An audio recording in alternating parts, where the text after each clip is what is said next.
Hey guys, I'm Dave with Tactical Hyve. I'm Dutch with Tactical Hyve. Yeah, and we're just sitting here just kind of talking about some of the misconceptions we see, firefights and gunfights, and kind of what reality is, because sometimes there's a false narrative that people have.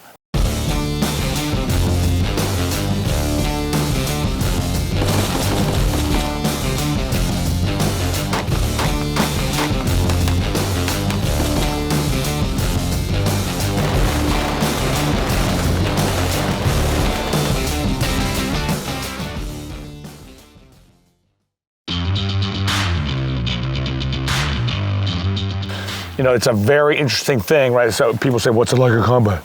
And how many times have you heard the questions, how many people did you kill? I don't talk about stuff like that, right? But it's an interesting thing that a lot of misconceptions about a lot of things, and certainly about a lot of careers, are built in Hollywood.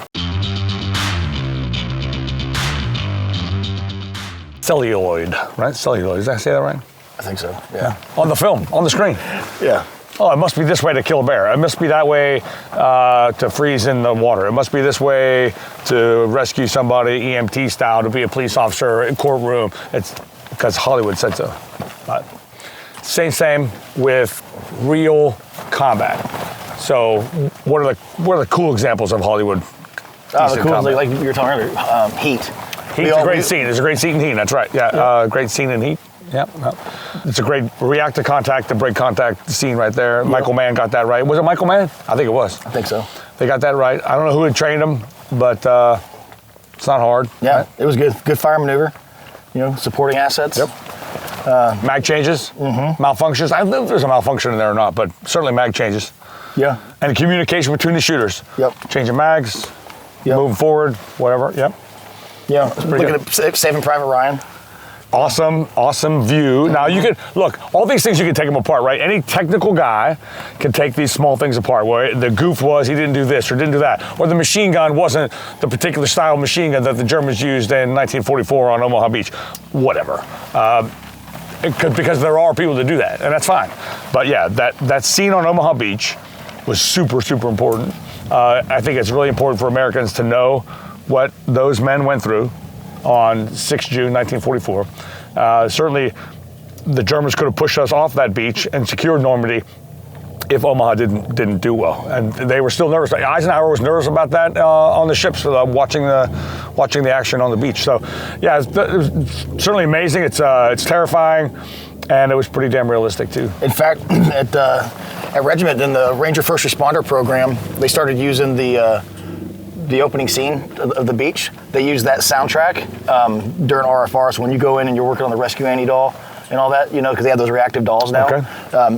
It's inside this building. It's all blacked out. It's dirt. Like you feel like you're really in the woods somewhere. But it's surround sound, super loud. Like it sounds like a gunfight. So sensory overload while you're doing TCCC. Yep. Badass. It's pretty good. That's the way it should be. Yep. So, but there's a lot of stuff like that. So what else is out there, Hollywood-wise, that did pretty good? There's a scene in Collateral with Tom Cruise, right? And he blasts a dude who's trying to take the case, right? The Mozambique. I want to steal the case. The guy comes out in the alleyway, steals the case, right?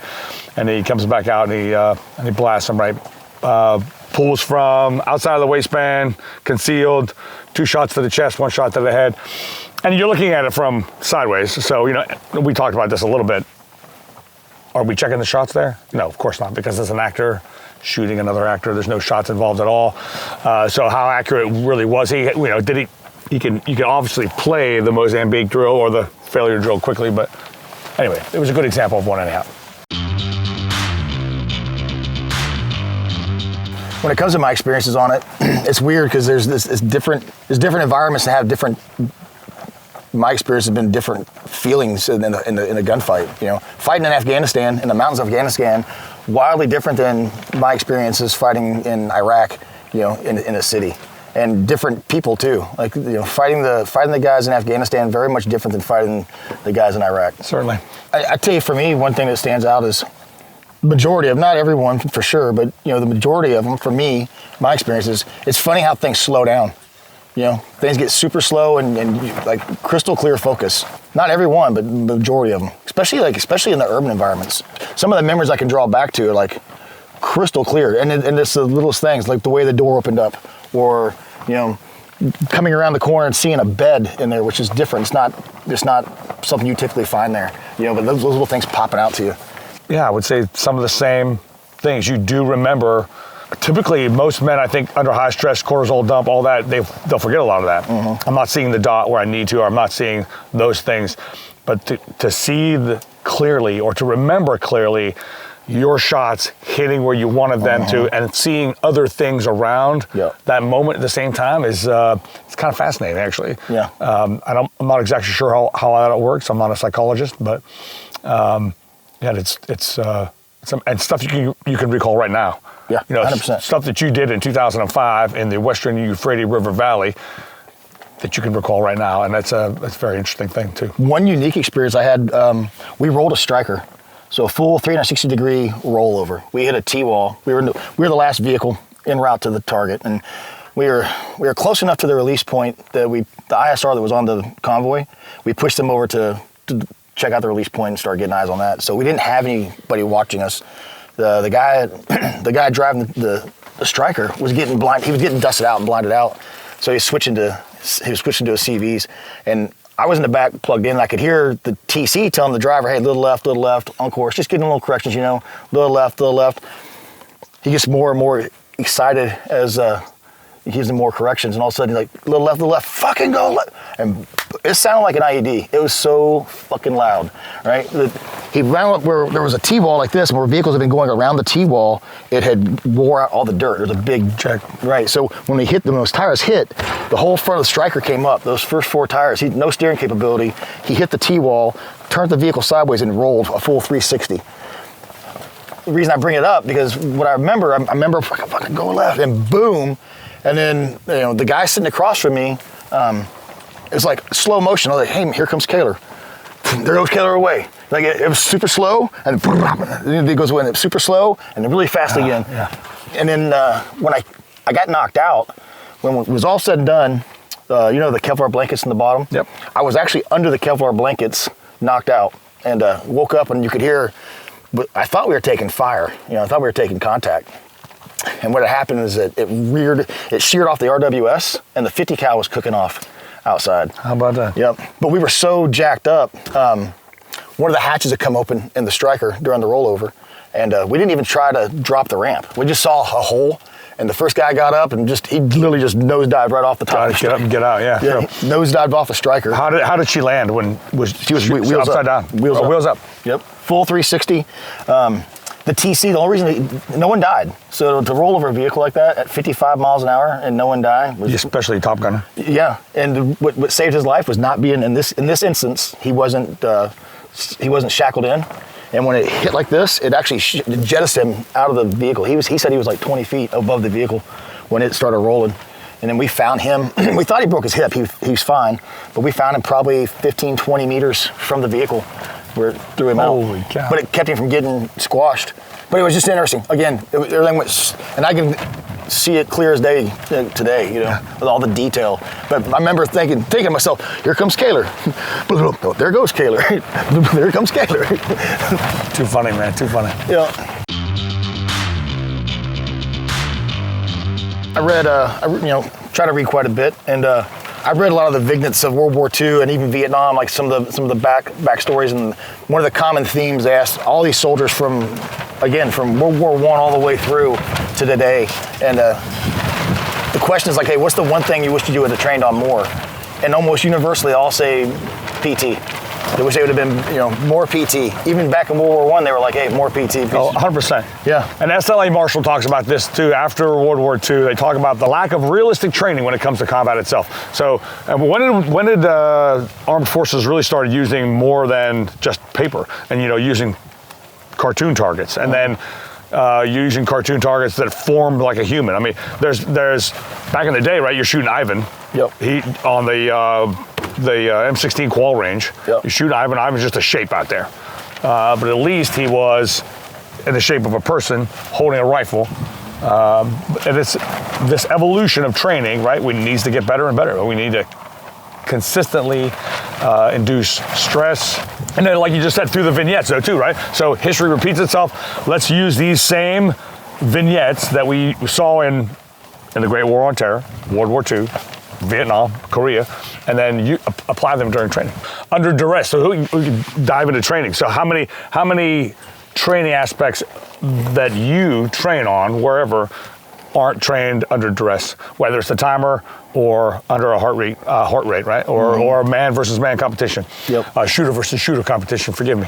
Right, I do think the one thing that's missing in a lot of training is inducing stress in your training, whether it's a physical stress or whether it's just an emotional stress, but putting that has to be cornerstone in your training if you really want to perform when you're called to perform.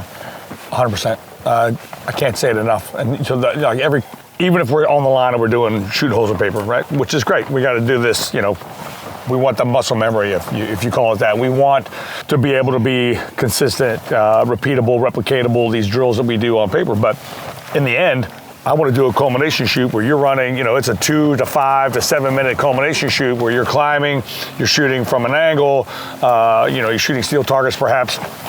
But now you're moving laterally left and right, you got your kit on, we got to have more stress induction on here to make this more realistic. And this is where, I think, the tactical world and the shooter's world, if you want to call it that, the sports shooting community and the tactical world community can come together.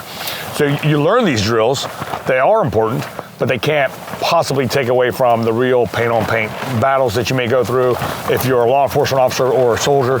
If you can replicate them, get some. In the terms of training aspect, I really like using scores and times to do stress.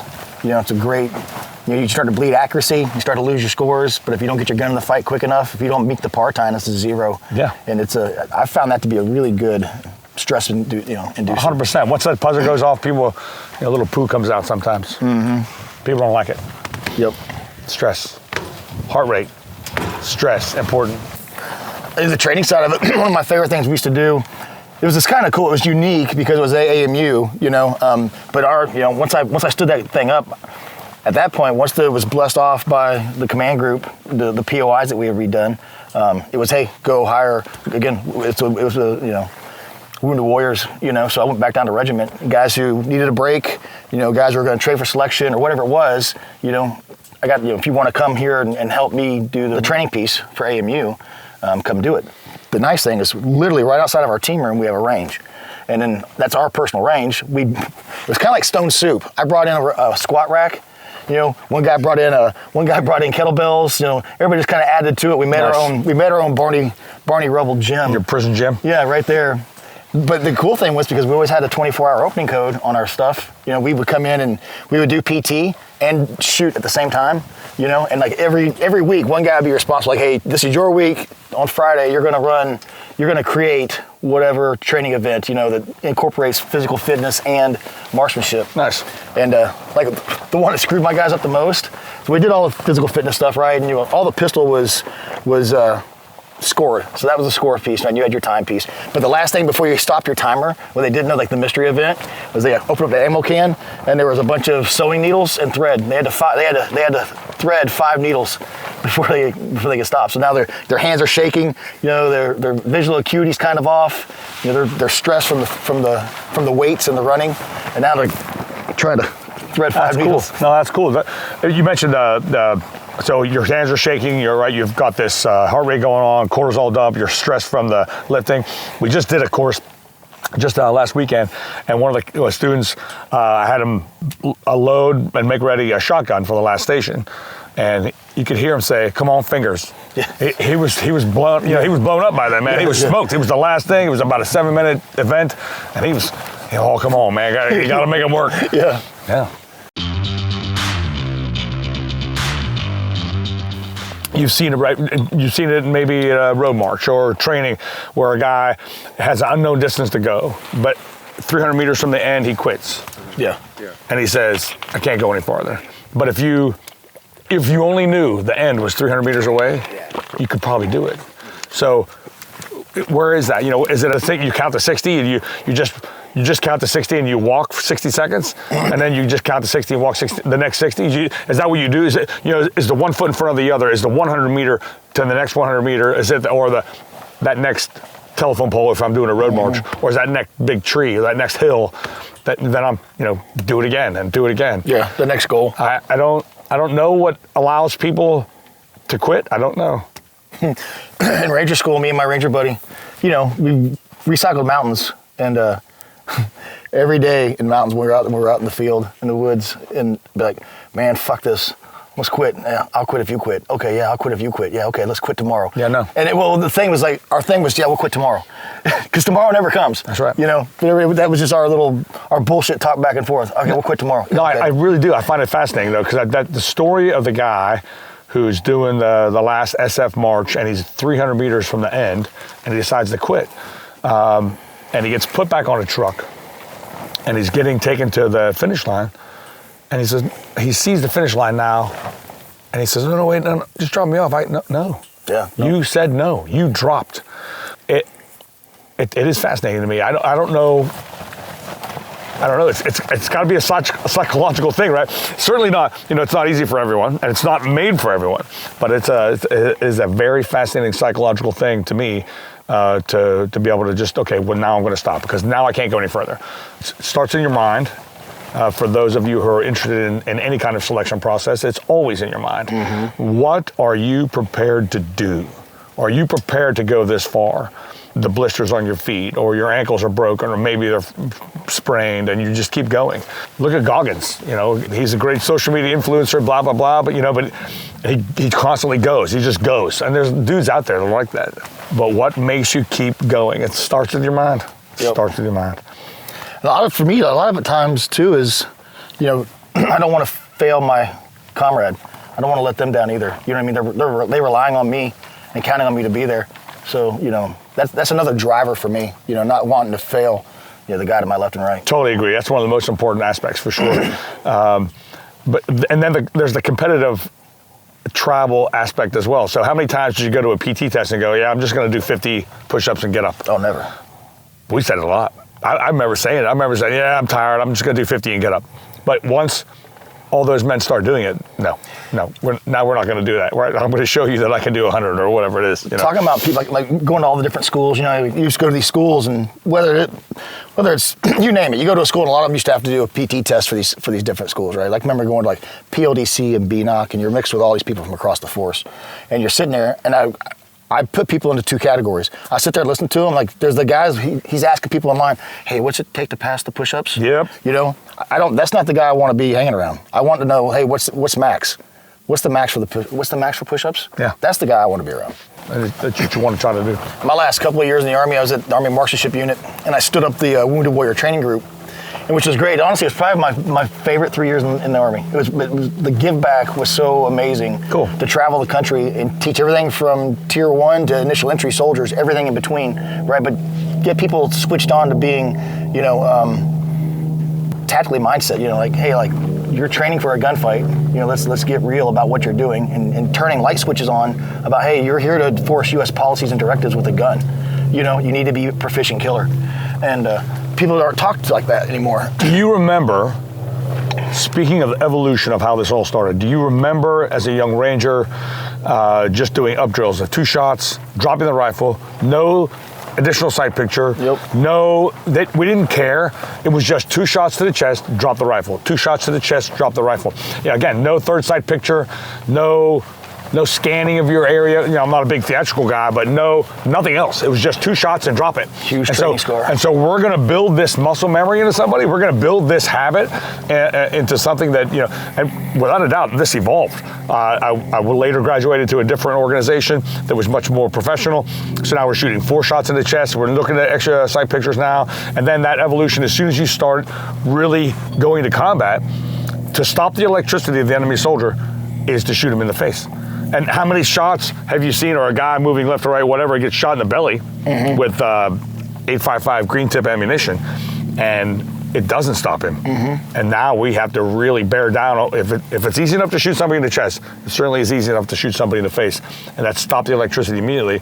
And that became really a thing that we did. In addition to this too, another client of mine just recently talked about this. So you're seeing this target moving from left to right to hurt other men, right? So your rifle is their shield, right, for in this case. And so guess what? You're elevated. Your heart rate's elevated. Without a doubt, you're in a desperation mode right now because you're gonna blow this guy down before he can hurt one of your friends or continue to go on somewhere. Where he goes to the weapon cache, he goes to the RPG, he goes to the PKM, wherever he goes. You have to stop him right now before he gets there. And you darn right your heart rate gets up there.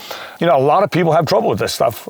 We talked about a little bit of that offline this morning, and some men are not cut out for this kind of job. It's just, and I'm not thumping my chest and saying I am either, but there are certain men that have trouble with the things they need to do in combat, right? It's killing ain't easy.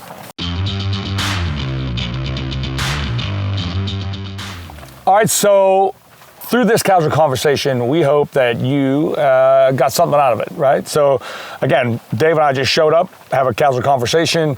We talked a little about resiliency. You know, we talked about the mental mindset it takes maybe to go through gunfights and to just to keep going, right? Just keep going. If you have any questions, of course, I'm sure there's a way to get those questions to us through the Tactical Hyve. Of course, if you like the video, subscribe, like it, and hit the bell, because you want more. That's what we do. And I'm brand new here at Tactical Hyve, so far, what we need is for you to hit that bell and subscribe and like, because I'm brand new here. That's what you need. Train with your kit, guys. Get in your kit and train with it. You know, get off the flat range. You know, get down in the dirt. See if your kit works in the prone. Yeah, test yourself. Yeah. Climb over shit. You'll find out through training whether it's efficient or not. If you do a under duress training event in training and your stuff goes wrong, then you know that when you fix it, it won't go wrong in the real deal. Yeah, again, guys, hope you enjoyed the video. Like Dutch was saying, please like, subscribe it, share it. Let us know if you have any comments or any questions. And thanks, guys. Shoot happy.